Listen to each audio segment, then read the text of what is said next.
Come on in. We're making up some soup. I'm going to make some squash soup.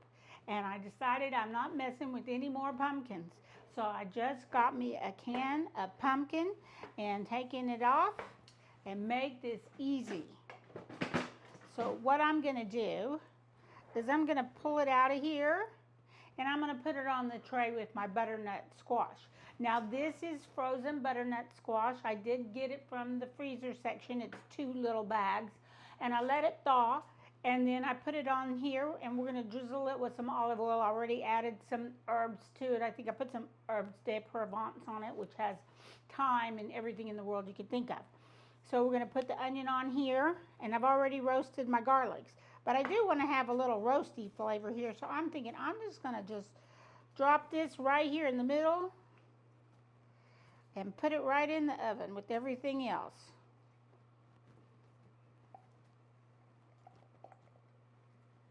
I'm still going to saute it all up in this pot in a little while, but I thought I'd see if I could get a little toasty on it there. I don't need a piece of paper. Okay. So there we go. Now, that was the easy way to get pumpkin. I do have a little acorn squash over here. I thought I might throw this on there.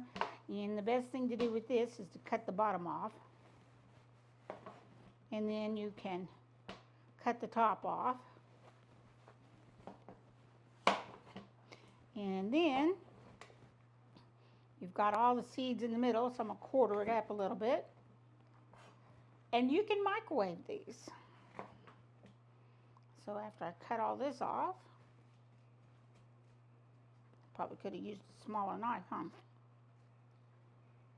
Scrape the seeds out. And sometimes people do save the seeds and make toppings. You just roast them like a little nut. But my family doesn't care for them. So I will not be roasting pumpkin seeds.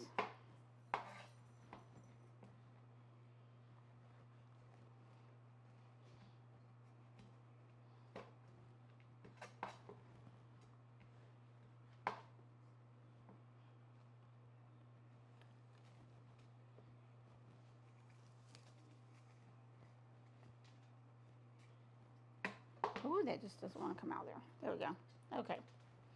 Now there's a lot of ways to make pumpkin roasted root vegetable soup. But this is what we're going to do. And this is my roasted garlic. And it's already roasted. And I won't put it in the pan. What I am going to do is I'm going to cut this onion up. It's just a little yellow onion. And it's going to go on there and get a little roasty too.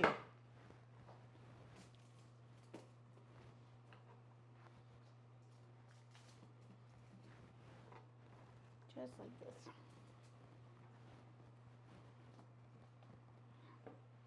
And give me this squash.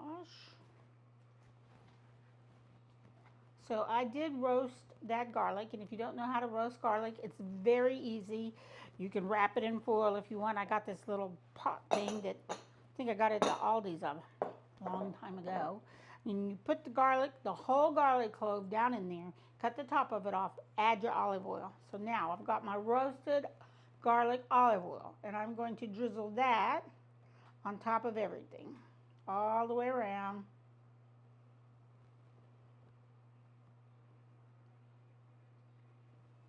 And then we're going to stick this in the oven. Oh, give me some salt. And it doesn't have to be too much. And if I don't think it's toasting fast enough, I can turn the broiler on. Put some white pepper on this a little bit. Now you can caramelize all this in the skillet if you want. So there we go. Now I'm going to put it in here, and we're going to leave it for about 30 minutes and see how it does. I'm not trying to get it heated through. I just want to get it a little toasted on the edges. Okay.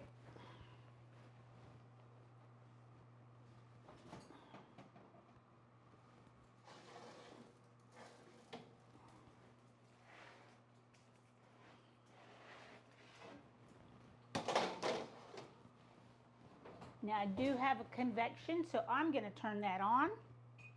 And we're going to let it go for about 30 minutes and keep an eye on it and see how it looks. So I'll see you back in 30 minutes. Well, it's been 30 minutes and we took out our squash and it looks really good. Our onions are starting to get toasty. I've got some fresh sage here that I've just been slicing up and some fresh thyme leaves. And I've got my pot going over here, so I've got in here a good tablespoon of olive oil. And I'm going to go ahead and drop that in there. And then I'm going to pull these onions out and we're going to drop those in too. So you can just dump the whole thing if you want. And then we're going to smear it all around in the bottom of that pan and even brown it some more. And it'll caramelize some more.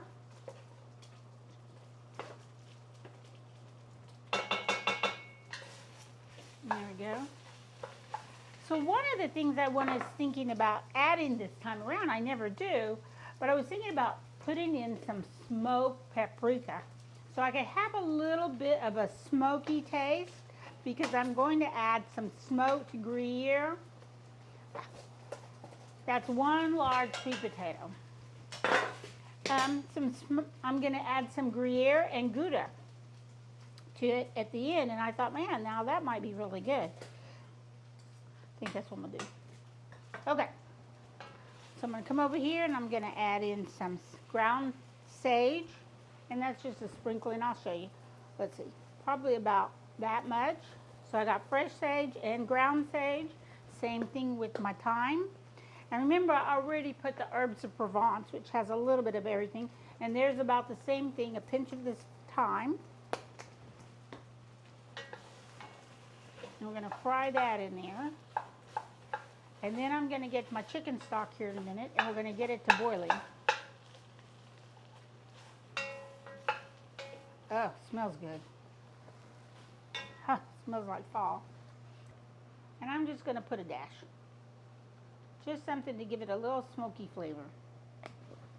And you could add cayenne to it if you want to take the heat level up a little bit. But remember, we're going to blend this down so it will be creamy. Now, I've got a couple of sweet potatoes there. They don't want to mash. There we go. Oh, that looks really good.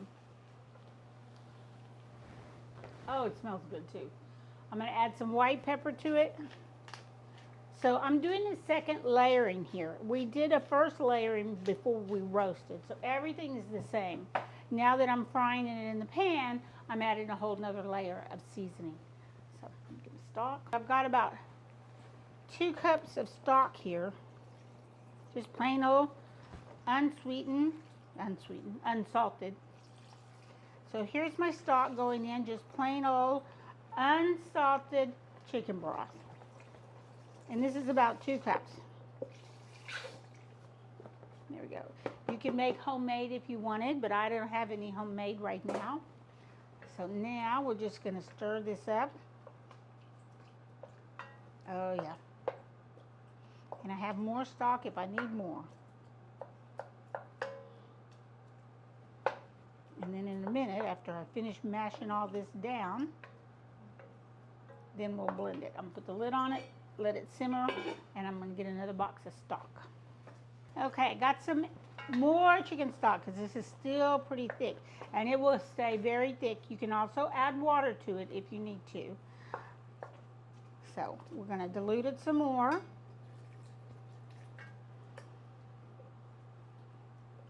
And if you've got any big pieces that won't break down, you can try to blend them, especially the sweet potatoes. And if not, we'll take them out at the end because we want a nice smooth.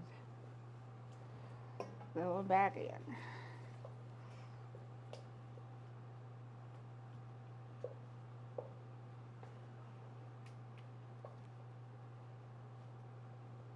There we go.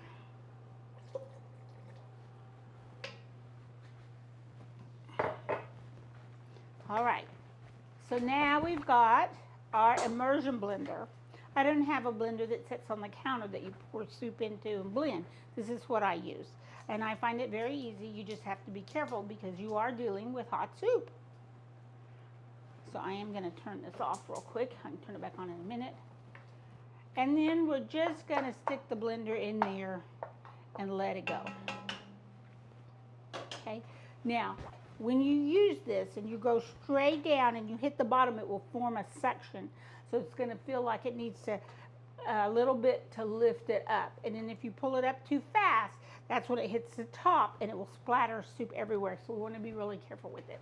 We have a low and a high. So we're going to go with the low first. So stick it in, start it.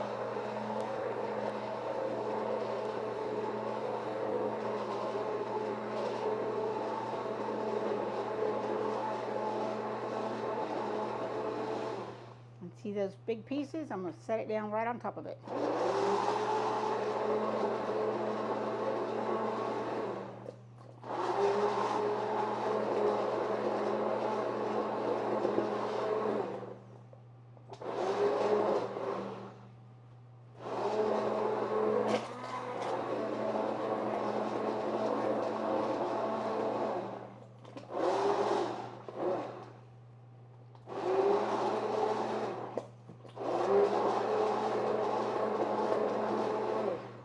And you just keep going until you get it like you want it. And I want it creamy, creamy.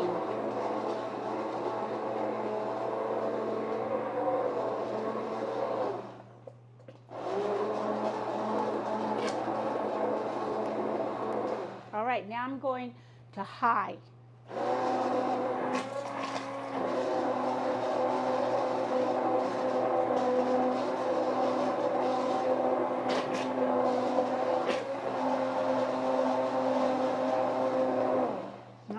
That looks really good.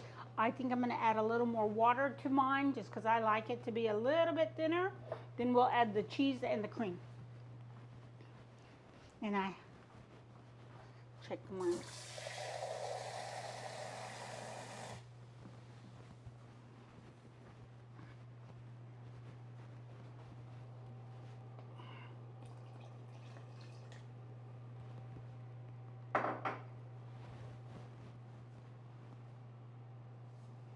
So all in all, I think so far I've put in 4 cups of chicken broth, and then I just added another one, so 4 to 5. Now see how creamy that is getting? I'm going to put it on low.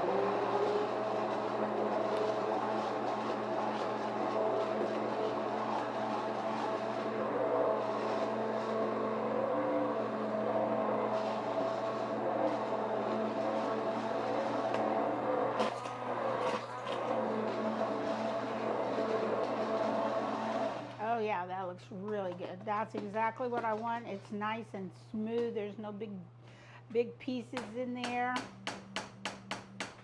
So, oops, hung up in my stove. Over here, spoon, so we can see how our texture is. Oh yeah, that is so creamy. Now I am going to taste this for salt and taste it for seasoning, and we can adjust it. It's really good. I don't know that needs anything else. Going in is our Swiss. Now this is a Swiss Gruyere blend, so I'm putting that in, and that's a good cup full there. Probably could have used more. But I've also got my cream. And we always add our cream at the very end because we don't want it to break down. So this will melt down, melt into there. I think I need more cheese.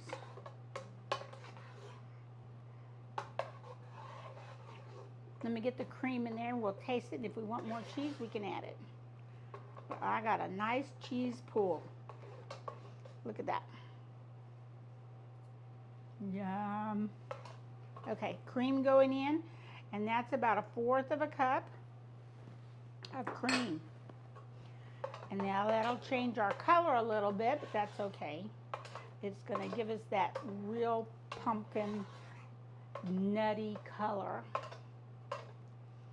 with our wonderful cheese pool there. Okay, let's see what it would taste like now. And look at that. That is exactly what I wanted. Can you see that? Yum.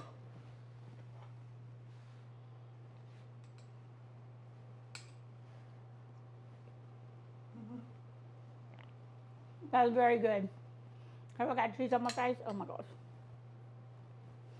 Mmm. Oh yeah. Needs more pepper. I think I'm going to add a little bit of white pepper and some black pepper. White pepper for the herbiness.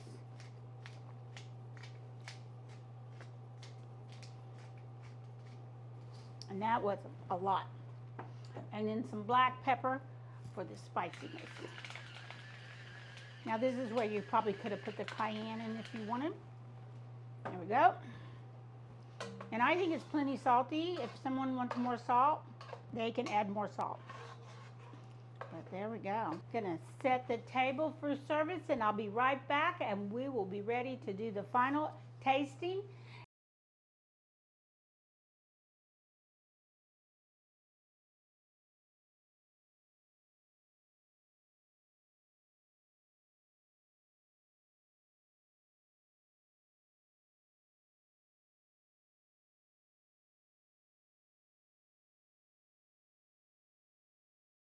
So here we go. Yes, so we didn't cut any pumpkins. We cooked a little acorn squash and that's it. But I will say that for a quick, easy soup, I would start with a can of pumpkin and some frozen butternut squash. And then roast it in the oven with your onions, just like we did. This turned out so well. And I just love it. Makes it so easy for a quick weekend, warm and cheesy soup. Yum. That looks so good. And I think I'm going to put some croutons on mine if I can get around here to them for the topping, because I got to have toppings.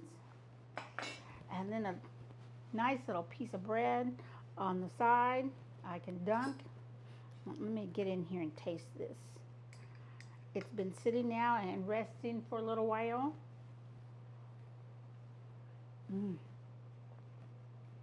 Cheesy, creamy, herby. Oh, so nice and savory. You're going to love this. It's so easy. You're going to love it. It's so easy. So enjoy. I hope you will give it a go. Let me know what you think. Put a comment. Let me know. And let me know what you want to learn to cook. Give me some recipes. So see you next week. Bye.